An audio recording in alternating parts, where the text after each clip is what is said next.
Olá, amados irmãos, passando aqui hoje, a gente sempre tem esse compromisso, que fiz com os irmãos, de estarmos enviando sempre um vídeo sobre assuntos interessantes, doutrinários, bíblicos, para nós todos, da PIBAC. E depois de um feriadão, depois de tantas ocupações, nós ficamos 2 semanas sem enviar os vídeos. Mas hoje eu quero tratar com vocês de um assunto que também é um assunto atual para nós, até para uma questão também de trazermos uma resposta, sobre a unção com óleo. Algumas pessoas elas não conseguem compreender muito bem por que nós não usamos o óleo para ungir pessoas, por que nós não usamos óleos para ungir objetos, por que nós não temos até mesmo um vidrinho lá na frente, no púlpito, para a unção, conforme outros segmentos religiosos fazem. Porque nós entendemos todas as razões, dentro do contexto do texto bíblico, nós precisamos compreender algumas questões que são importantes. Onde surge a questão de unção? A questão de unção surge no livro de Êxodo, no capítulo de número 30, quando o Senhor diz assim para que Moisés dissesse ao povo: reúne as principais especiarias, 500 ciclos de mirra, metade disso, 250 ciclos de canela aromática, de cálamo aromático, 500 ciclos de cássia, segundo o ciclo do santuário, e um rim de azeite de oliva. Farás com eles um óleo sagrado para as unções, perfume composto segundo a arte do perfumista, e este será um óleo sagrado para as unções. Ungirás com ele a tenda da revelação, a arca do testemunho, a mesa com todos os seus utensílios, o candelabro com os seus utensílios, o altar do incenso, o altar do holocausto de todos os seus utensílios e a pia com a sua base. E assim santificarás essas coisas para que sejam santíssimas. Tudo o que tocar nelas será santo. Também ungirás Arão, os seus filhos, e os santificarás, para me servirem como sacerdotes, e falarás aos israelitas: este será para mim o óleo sagrado para as unções, através de todas as vossas gerações. Então, a primeira coisa que a gente precisa estar entendendo é que a unção tinha um critério, foi uma ordem de Deus para ungir o altar e todas as questões que envolviam a tenda da congregação. É interessante que a gente, então, precisa perceber isso. Hoje a gente tem visto um óleo comprado, temos visto óleo, até mesmo o próprio azeite, comprado nos mercados, como uma questão em que alguém consagra aquele óleo para servir, para a unção de doentes, até mesmo de objetos. Essa não é a nossa visão. Por quê? Porque a Bíblia traz os critérios. Quando é que a gente vê a unção de pessoas? A unção de pessoas, biblicamente falando, ela se dá através da unção dos reis. E isso é muito claro em 1 Samuel, capítulo 9, 16, quando o Senhor diz assim: amanhã, a estas horas, te enviarei um homem da terra de Benjamim, o qual ungirás por capitão sobre o meu povo de Israel. E ele livrará o meu povo da mão dos filisteus, porque tem olhado para o meu povo, porque o seu clamor chegou até mim. Então, havia a unção de reis. Não sei se você lembra bem, mas Davi foi ungido rei, através de Samuel, quando chega na casa de Jessé, e ali então a unção sobre Davi. Também a unção era para sacerdotes, tanto que Arão e seus filhos foram ungidos. Então, a palavra de Deus deixa muito clara essa questão da unção para sacerdotes do Antigo Testamento. E profetas, havia unção de profetas. A gente vê isso quando Jesus disse: o Espírito do Senhor está sobre mim, porque me ungiu para pregar as boas novas aos quebrantados de coração, a pôr em liberdade os cativos, né? E anunciar o ano aceitável do Senhor. Isaías capítulo 61, versículos de 1 a 3. Então, a Bíblia no Antigo Testamento mostra a unção para esses três tipos de pessoas: reis, né? Sacerdotes e profetas. É importante a gente parar e pensar nisso. Os tipos de óleos que existiam na Bíblia e que a Bíblia faz menção. A Bíblia faz menção da palavra unguento, né? E esse unguento, ele era uma gordura que servia como, era misturado com perfumes, e esses ungüentos, eles davam uma característica desejável, porque era utilizado para ungir os pés dos hóspedes, e simbolizando a alegria pela chegada daquela pessoa. Então, por conta da poeira, por conta da terra, as pessoas usavam sandálias, não usavam calçados fechados, e aí é a terra do deserto, né? Então, quando chegavam nas casas, eles passavam unguento para que o pé ficasse macio, né? O pé pudesse sentir aquele conforto. E a gente vê isso muito claro quando Jesus chega na casa de Lázaro, Marta e Maria, e ali ele é ungido, né? E é passado unguento nos seus pés, através daquele perfume que encheu a casa, né? Então, era exatamente isso, né? Era aquele nardo puro, que a Bíblia diz que até ela tinha um alto valor. E também, esse unguento, ele era usado, né, para, de alguma maneira, um cuidado pessoal com o corpo, porque era um hidratante da época, No Antigo Testamento, Daniel capítulo 10, versículo 2 e 3, diz assim: naqueles dias eu, Daniel, estive triste por 3 semanas. Alimento desejável não comi, nem carne nem vinho entraram na minha boca, nem me ungi com unguento, até que se cumpriram as 3 semanas. Então veja bem, que questão interessante.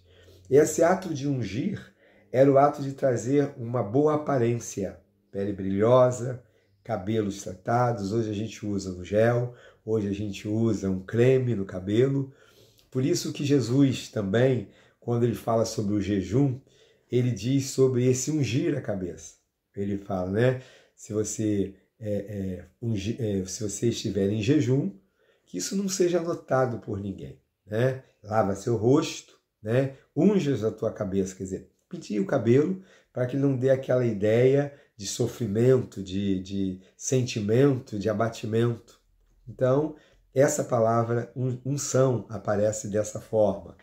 Em Ruth, no Antigo Testamento, diz: lava-te, pois, e unge-te, veste os teus vestidos e desce a eira, porém não te deixes conhecer ao homem, até que tenha acabado de comer e beber. Então, mais uma vez, a palavra unção aparece aqui como um ato de cuidado com o próprio corpo. Também, o óleo da unção era usado como uma questão de curativo na Bíblia. E é interessante a gente parar e pensar exatamente nisso. Porque naquela época, a unção era feita para tratar feridas, machucados diversos, ou até mesmo para trazer sobre aquela pessoa, né, a ideia de remédio.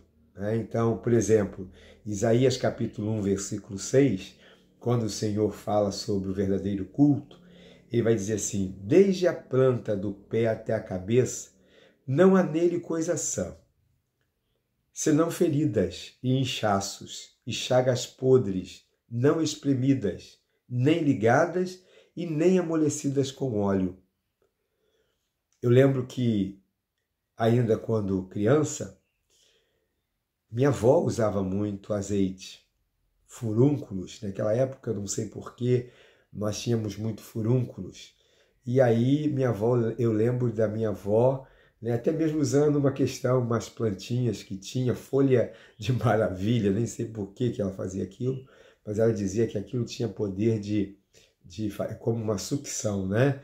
De fazer com que aquilo fosse amolecido e o furúnculo então sairia. E eu me lembro da minha avó esquentando o azeite, colocando naquela folha e colocando sobre aquele furúnculo. Eu lembro da minha avó cuidando de pessoas com erisipela, passando o azeite na perna, aquele azeite morno, porque dizia ela que tirava, na época, a febre da perna que estava com erisipela, né? Então, a gente entende essa questão aí medicinal lá de trás, que foi passando de pai para filho.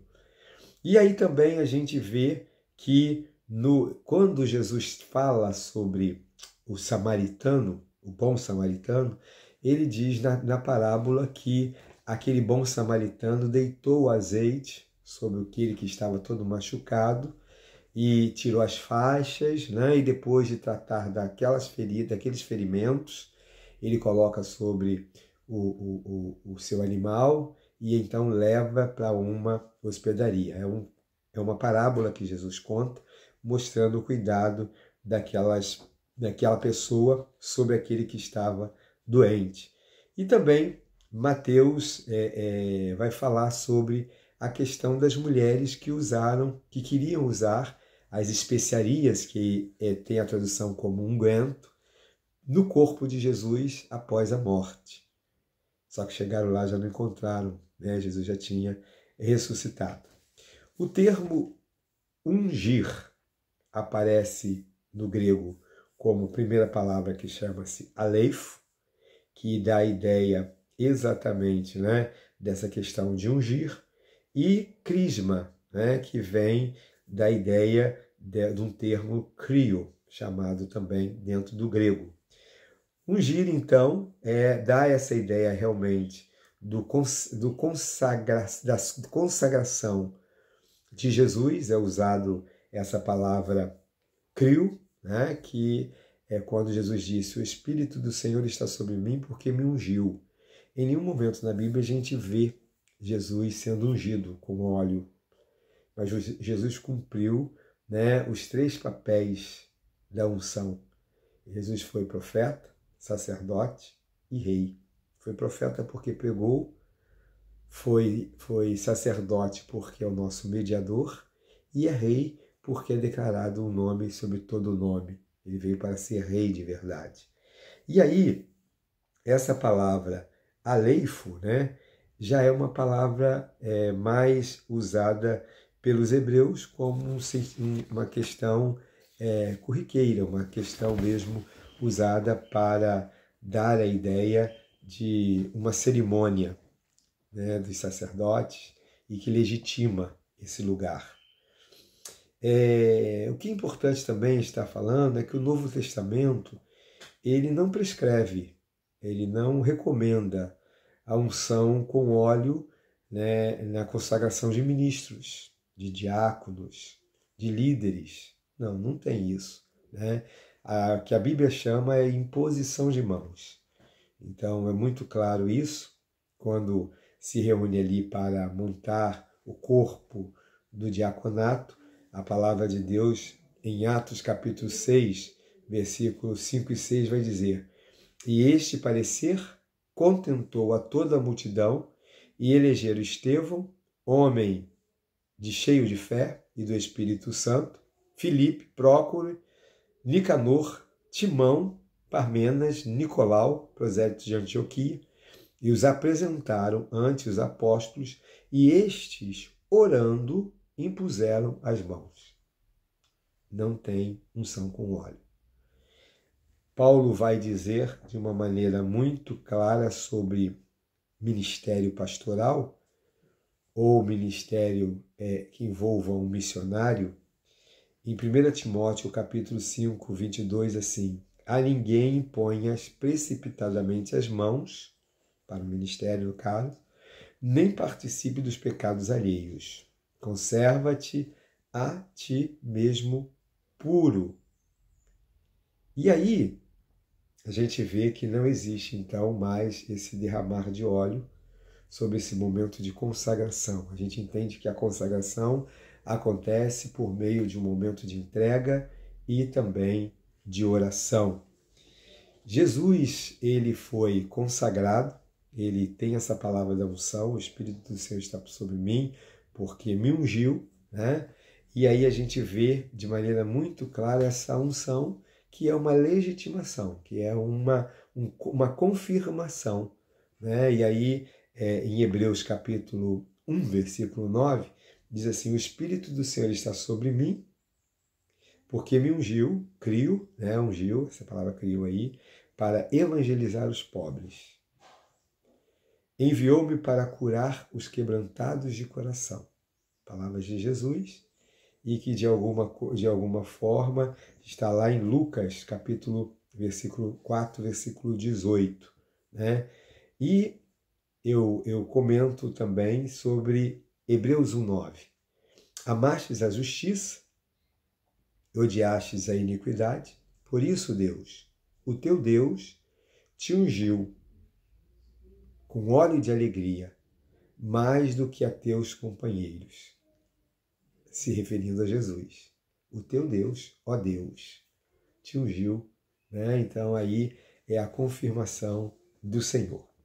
E aí não existe essa questão de óleo com relação ao batismo no Espírito Santo, porque o batismo no Espírito Santo acontece no ato da conversão, né? E a gente vê que dentro de Atos dos Apóstolos há essa questão aí de imposição de mãos, mas não mais de derramamento de óleo. Mesmo naquele momento ali em Samaria, que é a manifestação do Espírito Santo de Deus, nem em Éfeso, né, onde também há a manifestação do poder de Deus em meio gentios, em que ali, né, se legitima a presença do Espírito Santo através da manifestação do poder do Senhor. Também eu quero trazer então para vocês 1 João, capítulo 2, versículo 20 e 27. E vós tendes a unção, crisma. A palavra crisma aí, unção é crisma no grego. E vós tendes a unção do santo. E sabeis tudo. E a unção, crisma novamente, que vós recebeste dele, fica em vós. Não tendes necessidade de que alguém vos ensine, mas como a sua unção, novamente a palavra crisma, vos ensina todas as coisas, e é verdadeira, e não é mentira, como ela vos ensinou, assim nele permanecereis. Esse crisma, essa unção, é, na verdade, a confirmação de que quando eu aceito o Senhor, nós ali fomos ungidos, fomos selados, né? Há essa oportunidade que acontece em nós espiritualmente falando. Por quem? Por Deus. Deus nos autoriza, Deus nos comissiona, Deus nos dá o lugar de assumirmos o sacerdócio do crente, em que a gente agora chega diante de Deus, na sala de Deus, pela oração, na presença dele, para suplicarmos uns pelos outros e por nós mesmos. Uma questão também importante. O Novo Testamento ele não prescreve a unção com óleo como termo para a cura física. Pastor, mas em Tiago diz que se alguém estiver doente, que se vá, né, com os líderes da igreja e unjas com óleo e ore, porque e se ele tiver cometido pecado, serão perdoados e a fé o sarará. Olha, preste atenção nisso. Aqui nesse momento, o que aparece dentro desse termo da unção é aleifo. Esse aleifo é diferente de crisma. Esse aleifo é a palavra de unção com remédio, como remédio. Então, unjas, ou seja, prepara. Se tiver com ferimentos, cuida do ferimento. Né? Se estiver com dor, dê o remédio. Né? Unjas e ore. ore.